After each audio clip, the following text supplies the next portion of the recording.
Back on Adapt and Respond with me, RJ Young, as we are watching the clock wind down for Miami and Florida State. Florida State is down 28-19 to a Miami team that seems to be getting anything that it wants in the passing game. Malachi Toney turned out to be a beast up there, but I thought that this game was going to be a real test for Florida State and who the hell we think they're going to be. And that's still true, given they got the loss to a Virginia team that was able to beat Louisville in overtime. That was an undefeated Louisville. And they beat an Alabama team that turns out to be pretty damn good. They've got a win against Georgia, the first team to beat Georgia at Sanford in 33 attempts, going back to October 12th, 2019, when Will Muschamp's and South Carolina jacked him for the hedges. And Ty Simpson gets to go in there and say, I'm 1-0 against Kirby Smart in Georgia, the defending SEC champs. And Kalen DeBoer gets to say, I'm 2-0 against Georgia, the defending SEC champs. For Alabama, it's about how do you finish the second half. We saw them get off to a fantastic start last year, and they just could not finish. Let's see if some things have changed since Ryan Grubb became their offense coordinator. They got a great win against Vanderbilt today, 30-14, setting the world as it should be after taking a loss to the number one team on the road in Nashville to Vanderbilt for a resetting of the board for Vanderbilt, who walked into this as a ranked team, might walk out of this as a ranked team, especially after what we saw from Texas and Penn State today and other teams being idle. But for Miami, this is a game that you needed to win going away, kind of like they are, for us to take you completely seriously as not just a contender for the ACC title, but a contender for the national championship. And there is a contingent of fan out there that I know remembers Miami versus Ohio State for the national championship almost 25 years ago. And that was fun. And I think that it could be fun again. Do I think that this Miami team is as talented as that Miami team? No, I do not. I certainly don't. However, Carson Beck has something brewing with Malachi Toney. When they're able to run the football, they look good running the football. Corey Heatherton has them humming on defense. I genuinely believe that defensive line rivals Ohio State's as the best in the entire country. And I'm putting Michigan at third. Basically, since they've moved Ja'Shawn Barner down to edge away from middle linebacker, they become more dominant in their defensive line approach. And we're going to continue to have these sorts of conversations as they keep beating people. But Florida State really needed to get this win for us to believe that they are well and truly on their way back to playing in the college football playoff. And as it stands right now, it just doesn't seem like that's going to happen. If they can come back, we'll talk about it. But for now, I think for Mike Norvell, for Gus Malzahn, for Tony White, you've seen how close you are to being great. You were able to beat Alabama in the same stadium. If you could do it against Miami, can't nobody tell you nothing. Even though you went up to Virginia and took a loss in double overtime, right? You could say that Doak Campbell is a place where other teams come to die. That felt like it was at stake here in one of the most heated rivalries in college football that just ain't as heated anymore. I don't mind telling you, when I was a teenager, hell, when I was 11, 12, 13, there was no bigger rivalry in college sports to me than Miami versus Florida State. All right? Florida State would win national championships, would contend for those things. Miami was getting there. And when Larry Coker took over, it's just, hey, don't mess up the ship. You know what I mean? Dennis Erickson had it humming for a little while. Butch had it humming for a little while. Jimmy got it really going, and Howard Schnellenberger got it going. But Bobby Bowden had been there through the entirety of it. From Deion Sanders to Peter Warrick to, damn it, they had Randy Moss, and they chose to redshirt him rather than play him. And I kept going, Danny Cannell, this is the only point that you've ever made that I agreed with.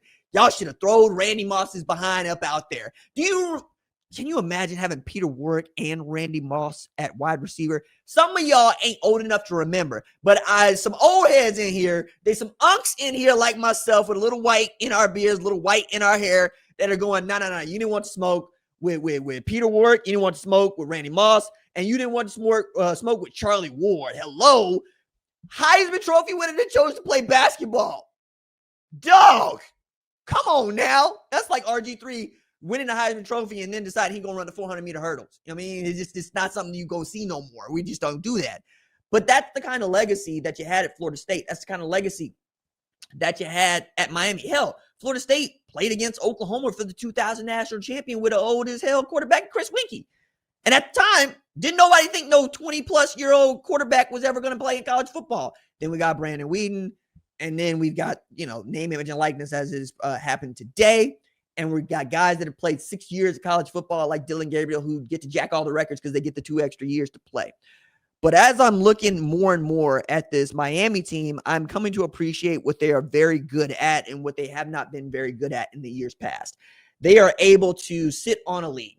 They can take a lead and they can sit on it. Mario Cristobal has not run into any clock management issues of yet, but they haven't really been in any tight games like that where they needed to do it.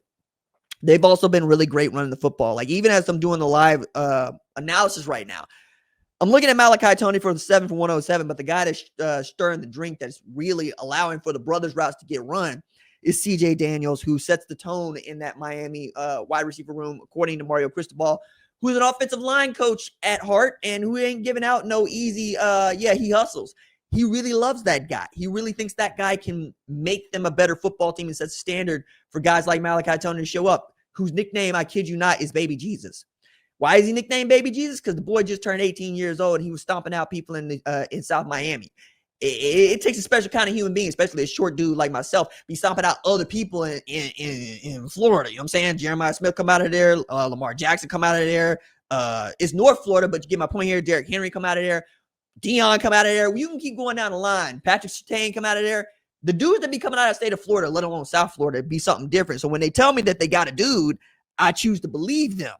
And they got a dude in Malachi Toney. What I thought was really interesting is that they're able to get this sort of a lead and perhaps get this win without being able to run the ball well. Like I thought Mark Fletcher would have had a whole hell of a lot to do with them being able to win this football game. But right now it's 11 rushes for 36 yards. And as I've been watching the game, it's been more about how they've been able to limit Florida State from doing any things they want to do. Like Gus Malzahn runs an offense that allows for the quarterback to do a lot, but they want to get east and west. They like to run their gadget. They like to run their misdirection so they can get you out in space. And they just haven't been able to do that with Tommy Castellanos at quarterback so far. And I think that they ought to be commended, they being the Miami defense, for doing that. I mean, you talk about 21 of 40 for 230, 2 TDs, but 2 picks. So you're putting the ball in the air and you're able to snatch it out the air, but you're also holding them 15 rushes, 54 yards. I should also say that Tommy Castellanos has rushed for at least 54 yards in every game that they have played at Florida State now. So it's not something you get to count as extra money. It's what you got to count as part of the checking account at this point. So if Tommy Castellanos doesn't run for 54 yards, you're working at a deficit and you are overdrafted. And I'm sure that there's a lot of y'all that understand the meaning of overdrafted and shouldn't. Just like, hey, let's get our credit up. You know what I'm saying? My credit over 800. I'm putting that out there because I know that's the flex. And if she watching, yeah, house going to get paid off. House going to get paid off. Truck is paid off. Cars paid off. Motorcycles paid off. We don't do no overdrafting over here. We work within our means and we set a budget. You know what I'm saying? So if Tommy Castellanos ain't getting your 54 yards, you ain't playing within the budget. You know what I'm saying? You ain't going out there and going to work for us. All right. So it's, man, since I'm here, why the hell are we taking sick days because we got a headache? That ain't what you take your sick days for. You don't take no sick days for no headaches. We ain't take no mental health days around here. We take our black ass to work. You know why? You know why?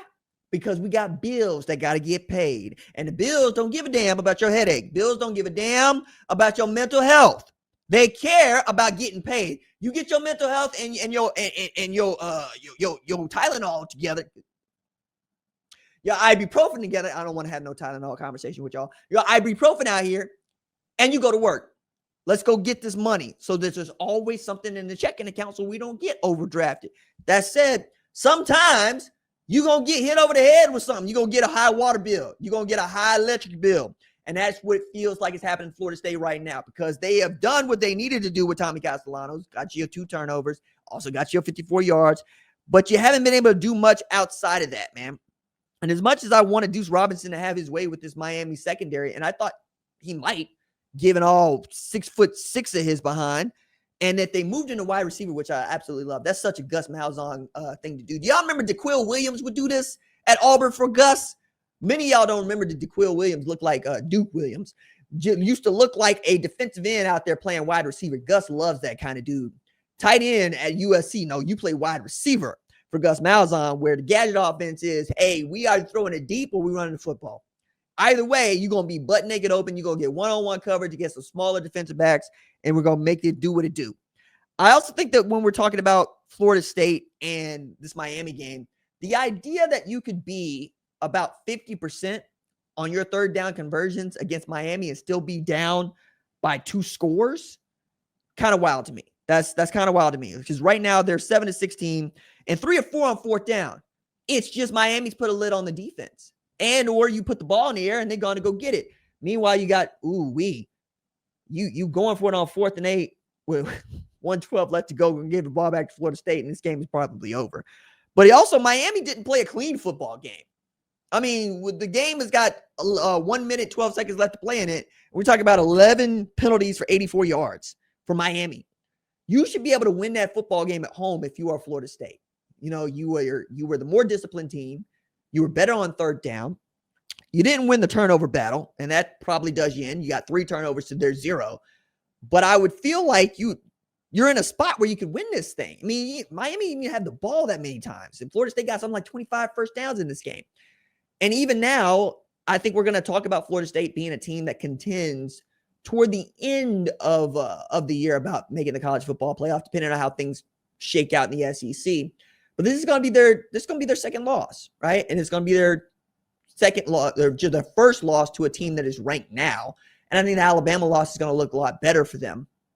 But no, it's going to be their third loss because they lost to Virginia. Never mind. That's 3 losses for Florida State there against ranked competition. Maybe they will be there at the end, because you could make the college football playoff as a 9-3 team with 3 losses to teams that end up in the top 10. So Virginia would have to do some work there, but they're 5-1, and they got a straight shot to the ACC title. Alabama has a shot to make the SEC title with their win against Georgia, their win against Vandy. They just got to keep their end up.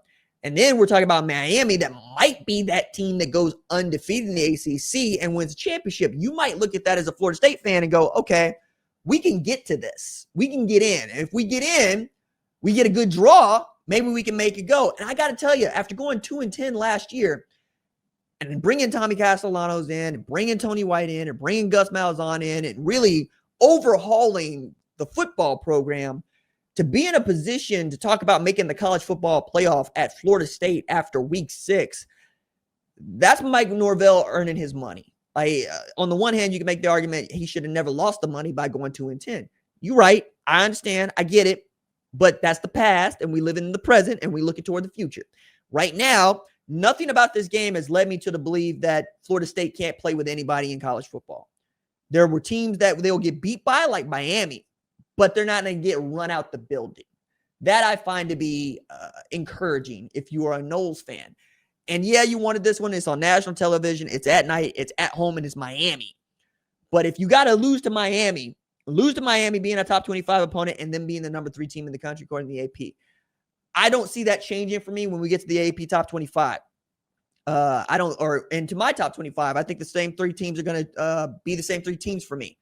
I also think that there's a lot of teams that are idle this week that are going to be looking at Penn State and Texas going, ooh, that could have been us.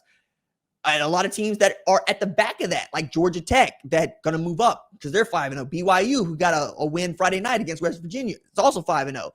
Going to get some moving and shaking. Hell, Cincinnati got a great win against Iowa State, but is Iowa State still going to be a top 25 team? These are things that also help Florida State, is what I'm saying, right? Where it could be, there's a world where all those teams like Iowa State, like Texas, like Penn State got wins today, and that really hurts Florida State in the AP rankings. The AP rankings are a really good indicator of just what we're going to make, what we're going to think about the college football playoff when that comes. But man, right now, you got to feel good about what it is that you've seen from Florida State. If you're a Florida State fan, you're going to take this L, 28-19, 35 seconds left to go, but it could be worse. It really could be. We come back, I'm going to take an early look at OU in Texas. And we got time. Maybe an early look at Ohio State and Illinois. 20 seconds. Keep it locked.